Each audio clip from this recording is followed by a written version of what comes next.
जय सिया राम। नमस्कार। One Durga YouTube channel पर आप सभी लोगों का पुनः हार्दिक स्वागत है। जैसा कि आप सभी जानते हैं कि वन दुर्गा यूट्यूब चैनल पर आपको अधिक मास महात्म्य के 31 अध्याय एक एक करके रोज प्रस्तुत किए जा रहे हैं। उसी क्रम में आज आपके सम्मुख प्रस्तुत है चतुर्विंशोध्याय यानी 24वां अध्याय। आप अभी इस चैनल को सब्सक्राइब कर लें ताकि हस्तरेखा, पूजा पाठ, वास्तु संबंधी जानकारियाँ आपको सुगमता पूर्वक उपलब्ध होती रहे। अध चतुर्विंशोध्याय। ओम विष्णवे नमः, ओम विष्णवे नमः, ओम विष्णवे नमः।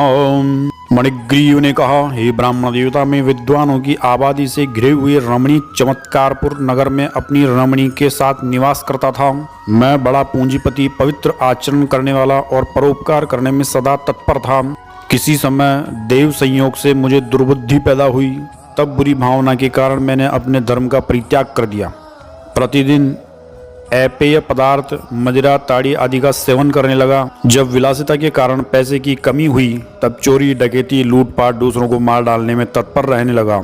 इसलिए भाई बंधुओं ने मेरा साथ छोड़ दिया। उस समय बृहद बल शासक ने मेरा घर लुटवा दिया।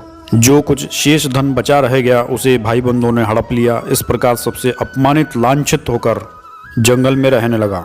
अपनी पत्नी के साथ इस घोर जंगल में रहता हुआ मैं दुराचारी नित्य जीवों की हिंसा करके अपने जीवन का निर्वाह करता हूँ। हे ब्रह्मन, अब आप मुझ पातकी पर अनुग्रह करें। मेरे पहले के पुण्य प्रताप से आपका इस गहन वन में आना हुआ है। हे ऋषिवर, मैं अपनी पत्नी के साथ आपकी शरण में आया हूँ। आप उपदेश रूपी प्रसाद देकर मुझे कृतार्थ करें, जिससे मेरी भारी कंगाली इसी क्षण मिट जाए और अपार वैभव पाकर मनमाना आनंद करूं। उग्रदेव ने कहा, हे बड़वागी, तुम कृतकृत्य हो गए जो तुमने मेरा अतिथि सत्कार किया। इसलिए इस समय तुम दोनों युगल दंपत्ति का भविष्य में कल्याण हो वह उपाय बतलाता हूँ।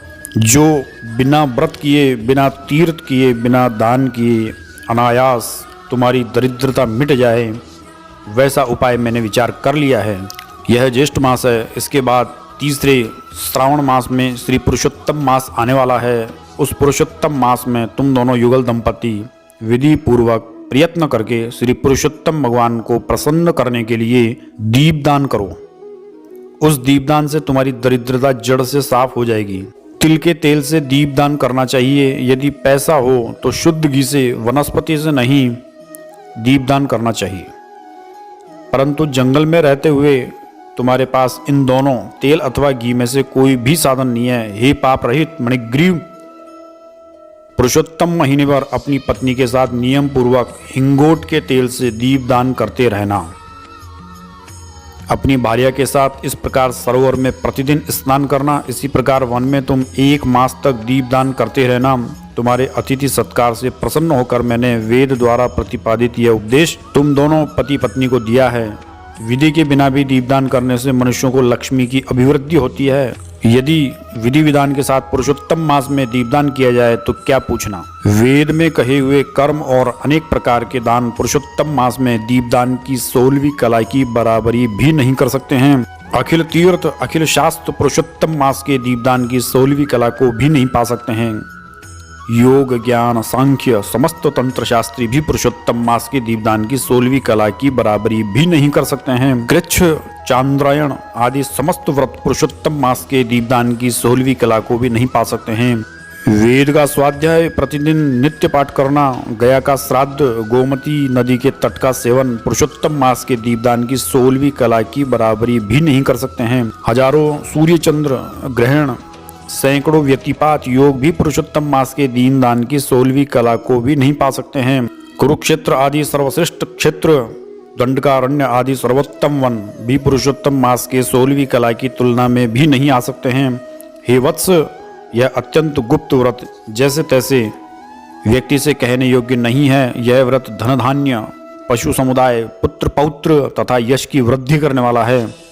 बंध्य नारी के बांझपन को दूर करने वाला है और महिलाओं को सुहाग देने वाला है। जिसकी सत्ता छिन गई हो उसे सत्ता देने वाला है और प्राणियों की समस्त अभिलाषाओं की पूर्ति करने वाला है। यदि कुमारी कन्या इस व्रत का अनुष्ठान करती है तो उसे सर्वगुण संपन्न और चिरंजीवी पति प्राप्त होता है।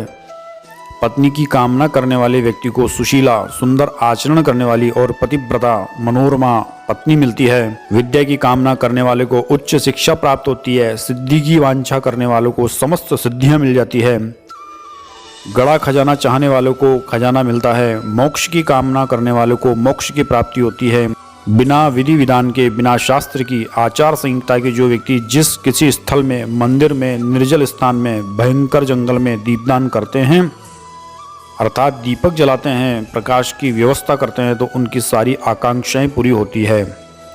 हे वत्स, जो व्यक्ति विधि पूर्वक नियमानुसार दीपदान करते हैं तो फिर क्या पूछने की बात है। इसलिए श्री पुरुषोत्तम मास में अवश्यमेव दीपदान करना चाहिए। इस समय मैंने यह भारी से भारी कंगाली मिटाने वाली दीपदान के बारे में तुम्हें बतलाया है। मैं तुम्हारी परिचर्या से बहुत संतुष्ट हूँ, तुम्हारा कल्याण हो। अब मैं जा रहा हूँ।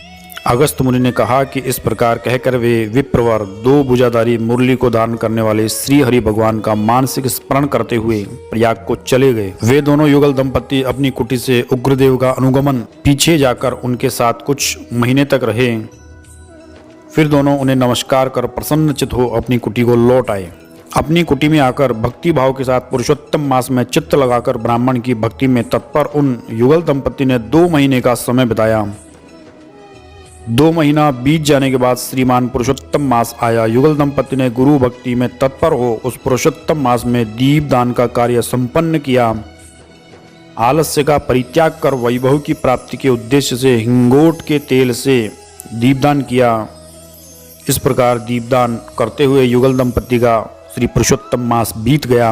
उग्र मुनिदेव की कृपा से उन दोनों का आंतरिक मल मिट गया। वे शुद्ध अंतःकरण होकर कुछ काल के बाद काल के वशीभूत हो इंद्रपुरी को चले गए। वहां इंद्रलोक के सुखों का उपभोग कर पृथ्वी पर भारत खंड में उग्रदेव की अनुकंपा से युगल दंपति ने द्विज वर्ण में जन्म लिया। पूर्व जन्म में मृग की हत्या करने वाला जो मणिग्रीव वह शूद्र था, वही आप इस जन्म में राजा वीरबाहु के पुत्र चित्रबाहु नाम से प्रसिद्ध राजा हुए। यह जो चंद्रकला नाम की पटरानी है, यह पूर्व जन्म में सुंदरी नाम की धर्म पत्नी थी।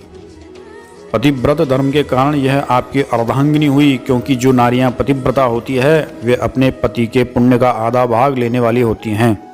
श्री पुरुषोत्तम मास में हिंगोट के तेल से दीपदान करने के कारण आपको यह निष्कंटक राज्य प्राप्त हुआ। जो व्यक्ति पुरुषोत्तम मास में घी से अथवा तिल के तेल से अखंड दीपदान करते हैं तो फिर क्या पूछने की बात है। पुरुषोत्तम मास में दीपदान का यह फल कहा जाता है।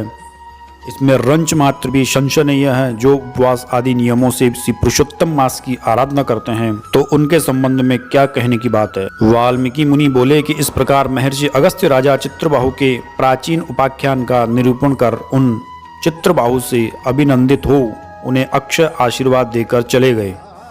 इस प्रकार श्री बृहद नारदीय पुराण के अंतर्गत पुरुषोत्तम मास महात्म्य में वर्णित श्री नारायण नारद संवाद के प्रसंग में दृढ़ धनवा उपाख्यान का दीप महात्म्य कथन नामक 24वां अध्याय समाप्त हुआ। ओम विष्णवे नमः, ओम विष्णवे नमः, ओम विष्णवे नमः।